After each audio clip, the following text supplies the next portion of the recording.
Hello, today I am reading a publication I found on freedomarchives.org, and it's called International Declarations, Zionism, and Racism, and this is the intro. Also, it was published in 1981, and this picture on the cover is from 1976, and it's an Israeli soldier beating Palestinian school children in Jerusalem. Introduction. The declarations and resolutions contained in this booklet were adopted during two international symposiums held in 1976 in Tripoli, Libya, and Baghdad, Iraq. They represent the views and ideas of a wide range of intellectuals and activists from Africa, Asia, and Latin America, as well as Europe and the United States. Among them stand a number of distinguished Jewish writers and leaders from Europe and the United States who are in the forefront of the struggle against fascism, racism, and discrimination.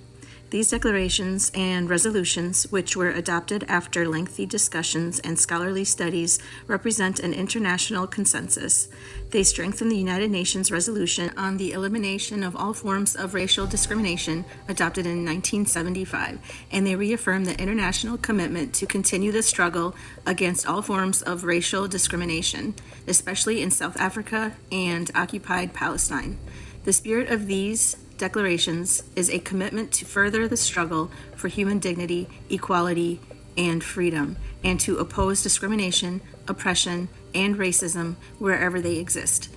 In this noble effort, Jewish and non-Jewish intellectuals, African and Arab activists, European and Asian scholars stood united in Tripoli and Baghdad, determined to continue the march until apartheid and Zionism have come to an end, and human values of brotherhood, fraternity, and equality prevail.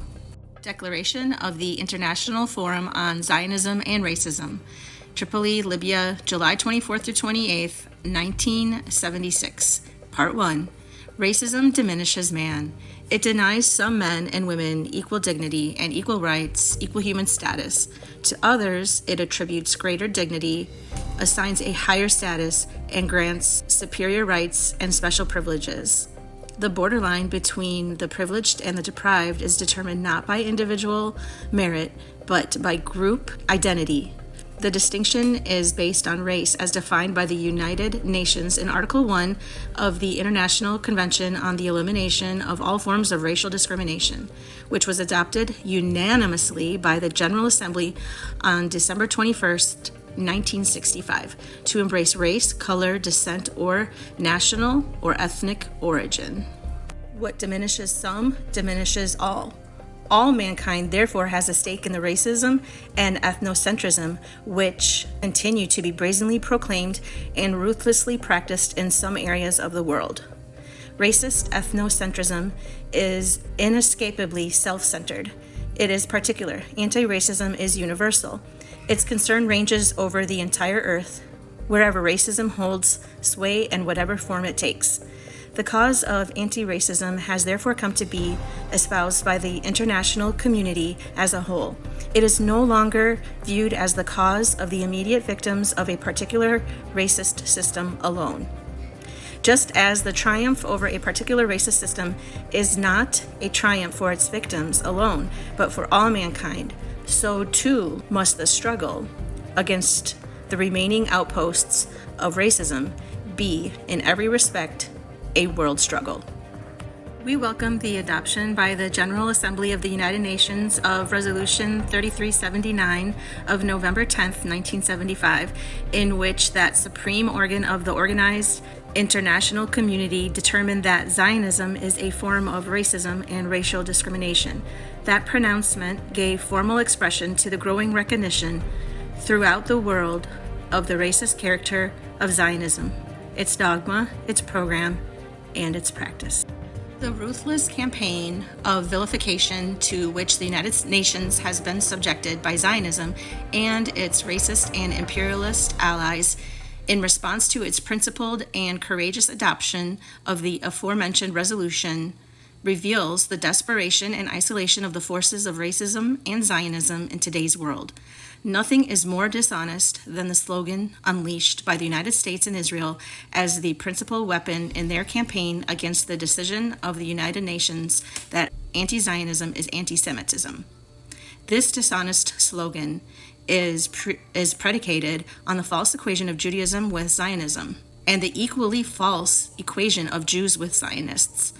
It should be remembered that the first opposition to political Zionism was forcefully voiced by Jewish spiritual leaders who stressed that Zionism's ethnic, nationalistic, and territorial priorities were incompatible with the beliefs and moral precepts of the Jewish faith. The essence of Zion, they insisted, was a spiritual yearning. Its fulfillment lay in obedience with the commandments of God and not in a political nationalism, which sought normalization along ethno-territorial lines. The spiritual opposition continues until today. Other prominent Jews have opposed the exclusivist nature of Zionism, its ethnocentrism, and the racial injustice it has perpetuated on moral, humanistic, and universalistic grounds. Moreover, most Jews throughout the world look upon themselves as citizens of their respective countries rather than exiles or as temporary sojourners of those countries destined sooner or later to migrate and settle in an exclusivist Judean state. The vast majority of Jews have thus resisted the insistent call of Zionism to perform the first duty of all Zionists to migrate to Israel. Only a small fraction of world Jewry has responded to that call in the 8 decades which have elapsed since the inauguration of the Zionist movement, including 28 years which have passed since the creation of Judean state. Of Jews who do not immigrate from their countries, many seek destinations other than Israel. And of the Jews who have emigrated to Israel, hundreds of thousands have subsequently expressed their disillusionment with Zionism by emigrating from Israel. In short, the base charge that anti-Zionism is an anti-Semitism is belied by the fact that the most forceful opposition to Zionism has come from Jews, by the fact that Judaism is clearly distinguishable from and, in the considered judgment of many Jews, incompatible with Zionism, and by the fact that the majority of Jews have refused to join the Zionist organizations to identify themselves with Zionism or to perform the first obligation of Zionism, namely migration to Israel. It is redundant to state that we deplore anti-Semitism as forcefully as we deplore any and every other form of racism. Zionism is rooted in and derives principally from 19th century European imperialism. From the beginning, its designs upon Palestine were formulated and undertaken in the manner common to the European colonial settlement of Africa, Asia, Australia, and the Americas. Israel itself could not have been carved out of Palestine without the active and indeed central role of European and United States colonial imperialism. The actual inhabitants of Palestine were either condemned to be non-existent or, as their treatment by the Zionists was later to show, they were treated as racially inferior. The methods of Zionism were designed first to ignore, then to isolate, then finally to dispossess, evict, and if possible, exterminate the native non-Jewish inhabitants of Palestine. Zionism, thus, is not only a systematic ideology, it is also a systematic body of racial discrimination against non-Jews, as the political philosophy on which Israel was founded and as the basis of Israel's present and past political practice. Zionism is an institutionalized, state-consecrated racism. Zionism preached and Israel implemented the expulsion of non-Jews, Muslim and Christian Palestinian Arabs from their ancestral homeland. According to Zionism, every Jew anywhere, regardless of country of birth, citizenship, and nationality, must immigrate to Israel. And according to the so-called law of return, which is one of the fundamental laws of Israel, any Jew has the right to do so, although in practice the immigration of black Jews is subjected to severe restrictions. Thus, on the one hand, Zionism is an ideology of eviction of non-Jews. On the other, it is a philosophy of settler colonialism by and for Jews. It is an ideology of segregation, separating Jews from their respective countries and segregating them in one land, evicting the indigenous non-Jewish inhabitants of that land. And Here is a picture of an Israeli soldier searching a Palestinian Arab. Across the whole land of Palestine, including the territories occupied and settled upon illegally since 1967, Zionism casts a net of juridical racism held firmly in place by police and army, which brutally regulates the lives of non-Jews and denies them their inalienable human and civil rights. Racial discrimination is practiced against the majority of Palestinians by preventing them from exercising their rights to return and self-determination, and it is practiced against the minority of Palestinians living in Israel by denying them equal status and equal rights. It is also practiced against Eastern Asian Jews and Black Jews whose underprivileged situation has only recently been brought to the attention of the outside world. We condemn the discrimination practiced by the Zionist state against Eastern Asian Jews and Black Jews less forcefully than we condemn the discrimination practiced against the native non-Jews, the Arab people of Palestine. You might have noticed that I did not say that word. I replaced it with Eastern Asians because that word is out of date and not appropriate. I think the reason why they used this word in this publication is because it was the 70s and 80s and people didn't know the right word to use yet. And some people still don't today, so we're still learning. That's okay. We know better, we do better. Also, I believe that in this publication they were talking about Asians coming from the further east, since they were in the Middle East, and they were talking about Asians coming from further east. So that's why I use the word Eastern Asians. And it probably would even be better if you would use the country where they're from. So like you could say the Chinese or the Vietnamese, etc. That way it's being more specific. Also, if you're talking about Asians who are living in America, you could say Asian American. So I hope that I'm right. If I am not, anybody who knows the right thing, please correct me and leave it in the comments so we can all learn. The Zionist state had in recent years openly cultivated and expanded its links with the other surviving bastion of racism and settler colonialism, South Africa. The more the international community has tried to tighten the noose of punitive isolation around the neck of the racist apartheid regime, the more has its natural ally, Israel, endeavored to frustrate that purpose. Israel's collaboration with and assistance to reactionary and anti-liberation forces is a manifestation of the organic link joining imperialism, settler colonialism, racism, and reaction. Israel's inherent hostility to national liberation and anti-racist movements on behalf of its own interests and in the service of the interests of imperialism has been demonstrated most recently in Angola and Lebanon. And here in the publication is a picture of the Palestinian political prisoners in an Israeli prison.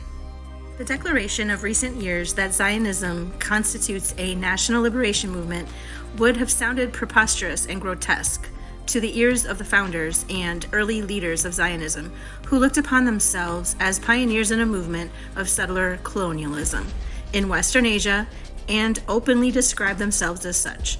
It was not until 1968, 71 years after the launching of the Zionist movement, that Zionism at the 27th World Zionist Congress officially pinned on itself the label of a national liberation movement.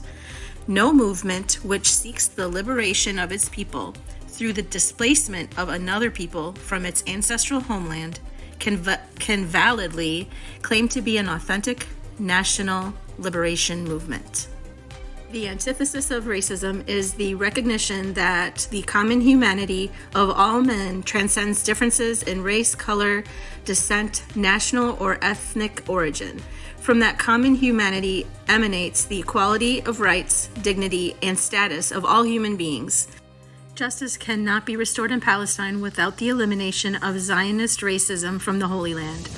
The injustices perpetrated by Zionist racism must be redressed by the return of the uprooted Palestinians and their exercise of their inalienable right to self-determination through full and free participation in the national life of New Palestine.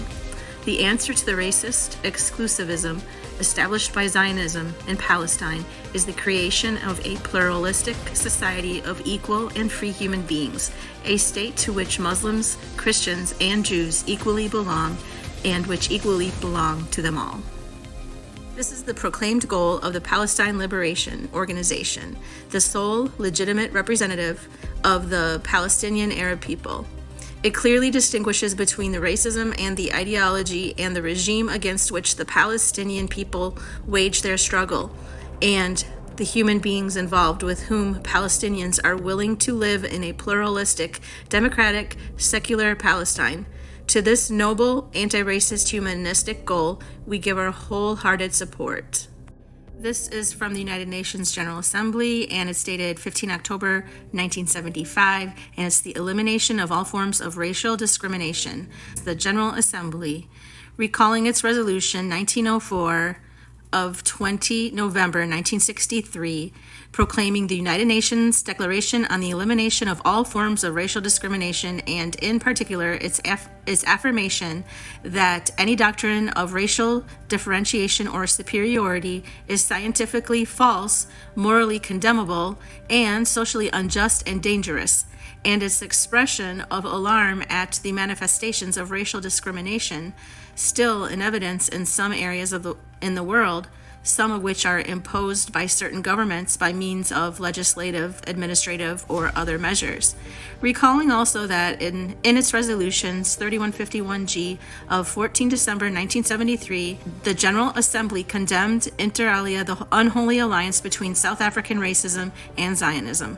Taking note of the Declaration of Mexico on the equality of women and their contribution to the development and peace proclaimed by the World Conference of the International Women's Year held at Mexico City from 19 June to July 2nd, 1975, which promulgated the principle that international cooperation and peace require the achievement of national liberation and independence, the elimination of colonialism and neo-colonialism, foreign occupation, Zionism, apartheid, and racial discrimination in all its forms, as well as the recognition of the dignity of peoples and their right to self-determination.